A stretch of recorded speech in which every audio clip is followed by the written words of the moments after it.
Okay, so welcome back, and next up is chronic bronchitis. So chronic bronchitis is a condition that's usually caused because of prolonged exposure to respiratory irritants, which means that someone is continuously exposing their lungs to something that is irritating them, and then the irritants cause damage to the lung tissue over time. The number one thing is smoking. People who smoke have a 20 times greater risk in general to getting chronic bronchitis. And also, people are regularly exposed to secondhand smoke as well, too. Air pollutants can also cause it, and dust as well.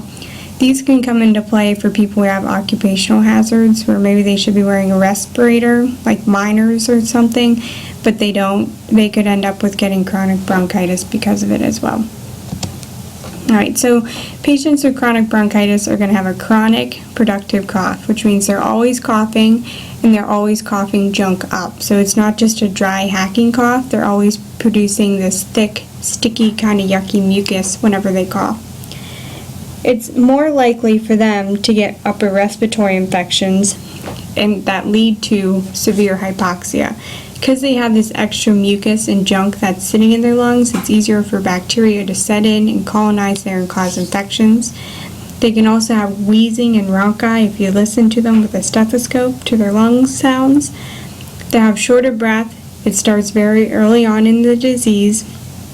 It will start off as being primarily exertional, which means on activity they get shorter breath. And then as it progresses, they're going to also have it just sitting and talking to people as well. These patients are called blue bloaters because they have swelling of their airway and they have low oxygen saturations right away. So they're blue because they get the nickname of cyanosis, right? As opposed to the pink puppers with emphysema who don't have cyanosis right away. It builds up to that.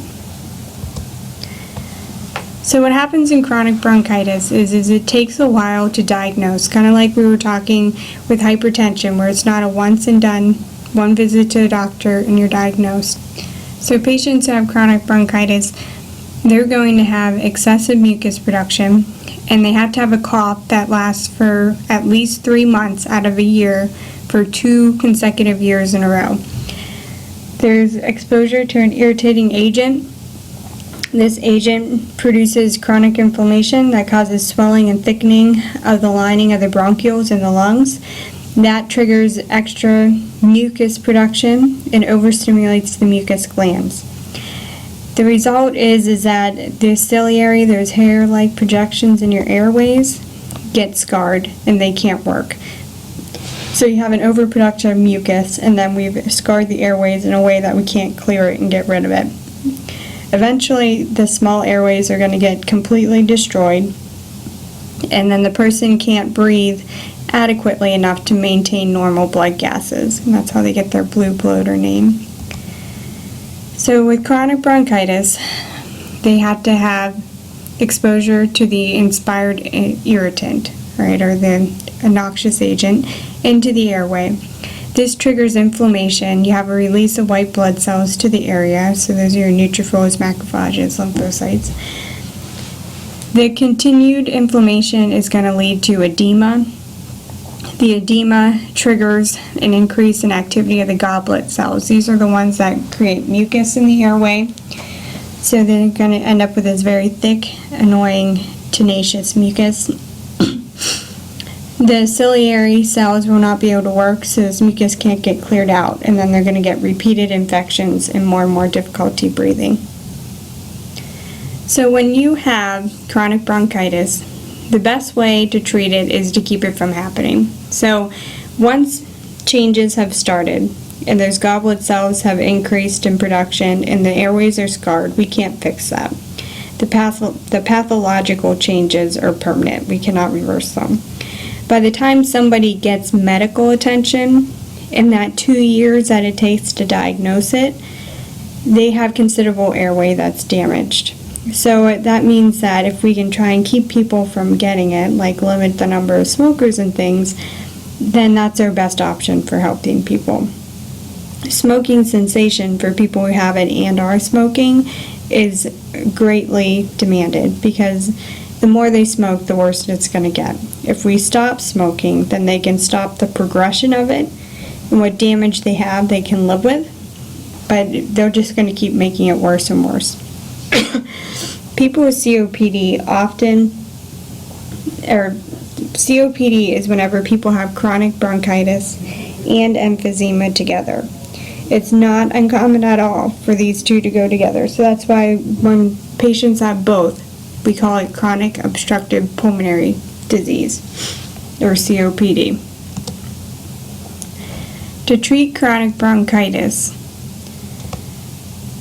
you want to try and keep from further complications. You want to get them to quit smoking. They could try inhaled anticholinergic agents like inhalers, beta agonists, bronchodilators, steroids. Those are aimed at trying to dilate the bronchioles that haven't been scarred yet. They'll need low-dose oxygen therapy, usually with a nasal cannula in their nose.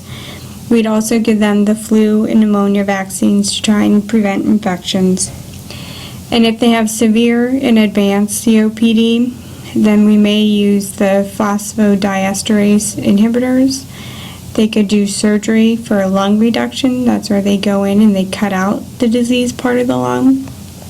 Or they could be a candidate for a lung transplant, but they absolutely could not get one if they were still smoking. So COPD is when they have the emphysema and the chronic bronchitis together at the same time. They'll have the symptoms from both. Alright, so in this infographic it just has both symptoms for each of them in one picture, and that's because individuals who have it are going to have symptoms of both, difficulty from both diseases, because they get the worst of both worlds. This is just an image or a picture to help you when you're trying to study what the differences in comparison between chronic bronchitis and emphysema.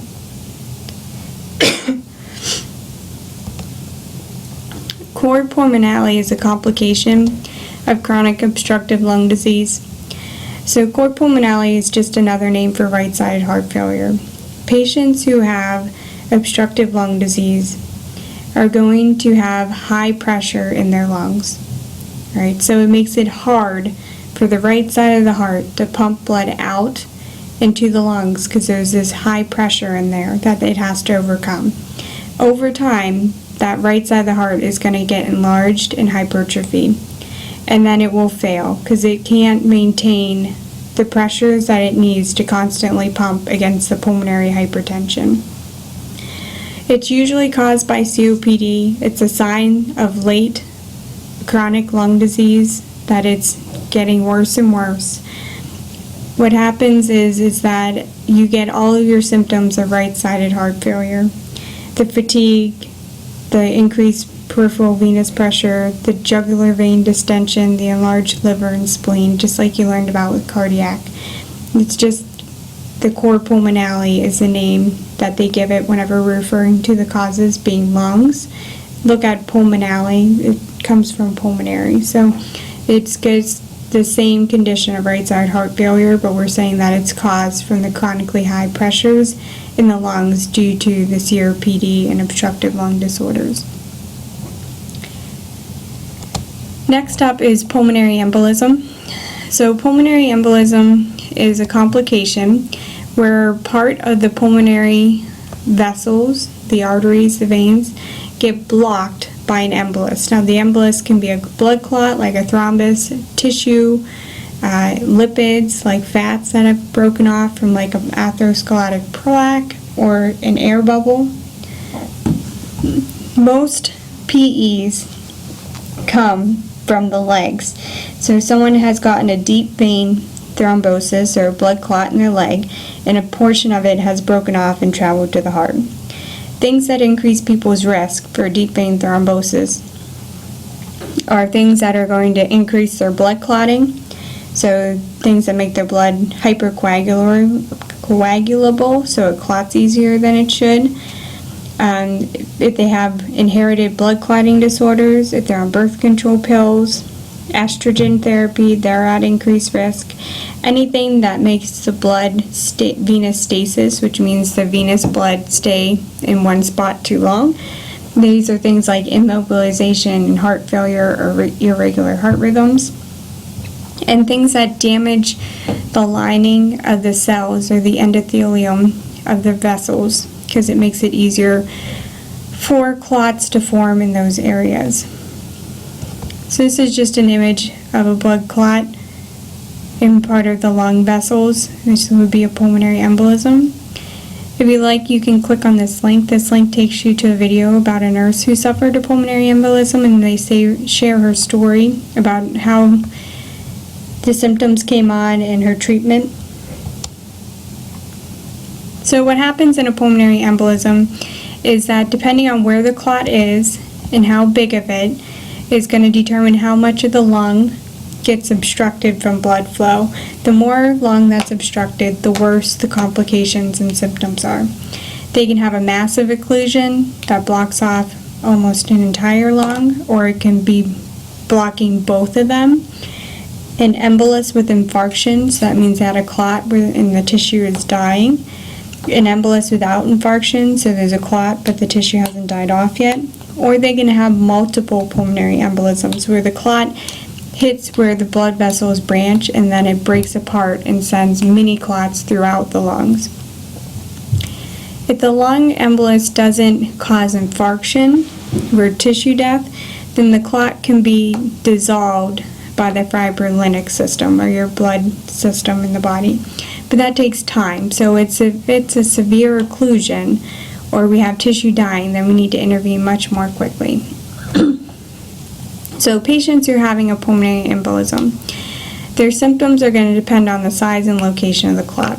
Most of them are going to be asymptomatic and then start complaining of chest pain that comes and goes. As it progresses, they're going to have more pleuritic pain, which means pain when they're breathing in the chest area. They will have a high heart rate. They will also have a high respiratory rate or tachypnea. Their respirations are going to be rapid and shallow because it hurts for them to take a normal deep breath. They're going to have feelings of apprehension and doom. They'll often be very anxious. They may even say, like, I feel like I'm dying, something's wrong, please help me, save me. That's because they know they're breathing, but they can feel that they're not getting any air because that cyanosis is settling in. Okay, and they can also have a sudden collapse where they just pass out. To treat pulmonary embolisms, we would give them anticoagulants to thin out the blood so it doesn't clot as easily, thrombolytics, which could break up and dissolve the clot, pain medication or analgesics, and oxygen support. They would need a lot of oxygen support, so they may even end up intubated and on a respirator. They would need a mask because they get more oxygen airflow in breathing with a mask than with just like the nasal cannula in their nose. So each year, about 600,000 people in the U.S. end up with a pulmonary embolism. And it's a very severe complication. I encourage you to watch the video because you'll really get a feel for how dire the situation can be. About 60,000 of them die, and most of the people who die do so within 30 to 60 minutes of their first symptom. So this is why we need to be aware of what causes them, especially in our patients who are bedridden or immobilized, like after surgery, and then watch and monitor them closely for these complications so that they get immediate and quick help to determine whether or not they're going to survive. All right, so next up, we'll pick up with acute respiratory distress syndrome.